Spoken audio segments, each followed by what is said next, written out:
Hello everyone, welcome back to our YouTube channel. Today in this video, I'm going to show you guys how to log into your American Express account. To access your American Express account, open your web browser. I'm using Google and go to the American Express website. Type down americanexpress.com in a search bar. It will take you to the official website of American Express. Once the site opens up, you can see login button on the top right hand. Click on the login button.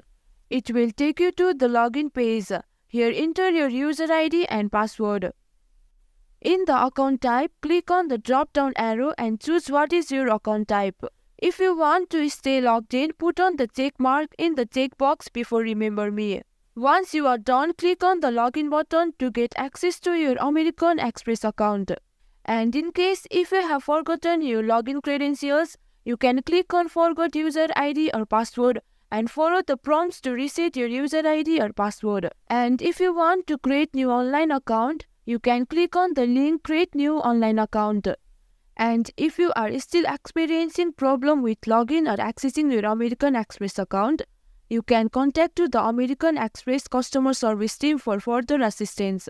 So that's it for this video guys. If you find this video helpful, do like, share and subscribe to the YouTube channel. See you guys in the next video.